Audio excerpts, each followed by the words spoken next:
Hey kids, this is Ive. How you doing? Here's a subject I never thought I would talk about ever again in a video, but here I am. So, Old Man Grognard, Glenn actually posted on his Facebook page, and we're buddies on Facebook, so I saw this.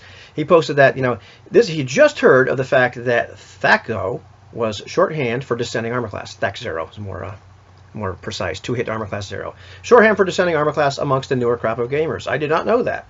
And so there's a little discussion underneath here, and I recalled my own experience with when I first heard of THAC0, and other people, had heard of it a lot earlier. And so let me just give you my Blitzkrieg history, talk about this, talk about what somebody else had said. And this is not an argument video. This is not an ascending armor classes versus descending armor class video. This is not a why THAC0 is great.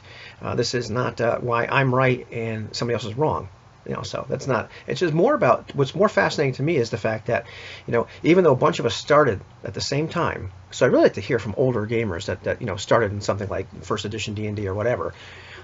Some of us had heard of and started using THAC0 way back when, and some of us really hadn't heard of it for a long, long time, especially playing that game. So my Blitzkrieg history is, I started playing in 1981, played, things like Mold-Bay Basic, started playing first edition D&D, stopped gaming for a good while, and returned to the hobby in 2010. That's when I heard of THAC0. I never played second edition D&D where it kind of showed up in the text, or Rule Cyclopedia where it showed up in the text as an actual rule. So I'd never heard of it, and I heard of it on sites like dragonsfoot.org and whatnot as I was trying to wrap around my head around the edition wars and all this kind of good stuff that went on. So I kind of posted it like that. I don't believe that was something that was in first edition D&D at all. Probably just I only heard about it later. But some people, including William Z. Cohen, pointed out to me that there was a part in first edition where it was. I said, well, what's the page number? That's kind of weird. And so this is not an argument between. I want to make it clear to William that I was not arguing with him. It's just kind of like, that's weird. But I wonder if there's a regional difference. I'd love to hear from people, and when did you actually first hear of this? So he pointed out to me the fact that, hey, it's in Appendix E in the Dungeon Master's Guide. This is not something I use an awful lot, but I did use it. And this is a list of all the monsters that you would find in the Monster Manual. And it's like some little Blitzkrieg stats, like how many hit dice they have, what's their armor class, what's their damage, what's their XP value. And this other thing, sure enough, the only place this ever appears in all 3 core books of first edition D&D. 2-hit AC0, and they give a little figure right there for him. I was like, wow, I probably saw that. I know I looked at every single page of this book a lot, although I tended to use the Monster Manual rather than use that list. No explanation is given what the heck that means anywhere in the book.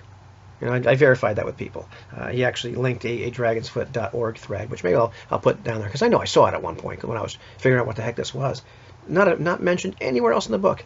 He did mention that it is in a few modules from first edition D&D, and maybe I'll have to take my Grognard card away from me, but I did not play all of them. I didn't read all of them. So if it was in a module, I missed it. It wasn't one I owned. Maybe I played in it. But anyhow, let's get back to this for a second, because I wondered to myself, well, geez, how come I never saw that, or what, or didn't use it, or whatever. And so I thought to myself, because I know how I used to use the game, I never thought of. I never looked at what they needed to hit armor class 0. I looked at what they needed to hit armor class 10, or in a game like Basic, what they needed to hit armor class 9, because that was the worst armor class. And then so if you needed a 10 to hit armor class 10, then you needed an 11 to hit armor class 9, and you needed a 12 to hit armor class 8. And so I make a character, put down a monster stat, and put down this little strip. In fact, that's what it was on the character sheets, is you put this little strip there, and so you know what number you need to hit any particular armor class. And we use these charts. In fact, in books like this, it tells you, look on this chart, see what you rolled, that's the armor class you hit. The other weird thing that happens here, and once again, this is not an argument, this is just what happened with me, is there are repeating 20s. There are 6 repeating 20s in one of these attack matrices. Let me see if I can find them, if I had them. Oh yeah, there we go. You really won't be able to see it, but there are 6 repeating 20s in there. So if you needed a 10 to hit armor class 10, okay, that means you needed a 20 to hit armor class 0. But you also needed a 20 to hit armor class -1, -2, -3, -4, and -5. You didn't need a 21 until armor class -6. So that's probably one of the reasons I didn't use a 2-hit armor class 0 rule.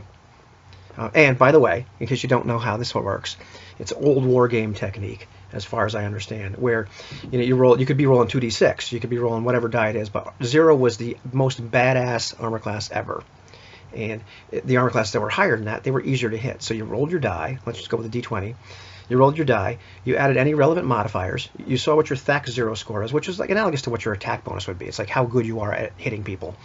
And you subtract whatever you rolled from your THAC0. So if you roll a 15, you subtract that from, and you had a THAC0 of 20, well, you just hit armor class 5 or any armor classes higher than that, because higher ones were worse. So you hit armor class 5, 6, 7, 8, 9, 10.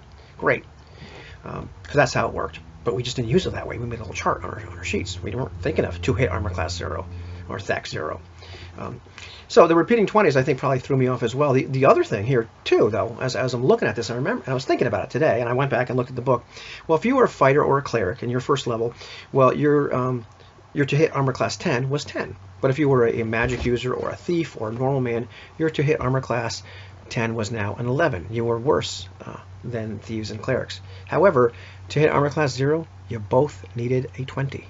Your THAC0 was 20. It just turned out that your THAC 19, if you were a magic user, thief, or normal man, well, that was also 20. So, anyhow, or your THAC, not THAC 19, your THAC, yeah, whatever it is, your THAC 1, yeah, your THAC 1 would also be a 20. Okay, that's what I meant. Anyhow, so that's another twist or conundrum. That's probably the reasons I never really used it or thought of it. I mean, I understood the mathematical formula as soon as somebody explained it to me, but I always just played the game that you kind of wrote down the tens and whatnot. The other weird thing, and once again, I'm not really arguing with the people that said yes, it's right in there, is you look at monsters like goblins. Okay, and they have 1 - 1 hit die, and at that point, well, to hit armor class 10, they need an 11, which means to hit 1, they need a 20. To hit 0, they need a 20. So their THAC0 was 20. But if you're or up to 1 - 1. But if you're like an orc or something like that, well, your THAC0 is well, it's 20. Okay, but you're very different numbers that you're actually looking for at that point. Oh, I'm sorry, no, if you're orc, it's 19. But if you're a goblin, it's 20. But if you go and look at that list and you look at their THAC0s, it all says 20. So it's just it's a cool formula. I'm not against it. I'm just saying I never heard of it until probably 2010, because I didn't play second edition. It has one reference in this particular book, and just never used that formula, because everything that was a rule in this book said use this table, use this table, use this table, use these charts. So, not an argument, but I'd be curious to hear from people that have played as long as I did that say yes, absolutely, THAC0. I heard of THAC0 in 1980 or 1978 or 74. Or whatever, because just not something that I ever heard of, and played with a lot of people.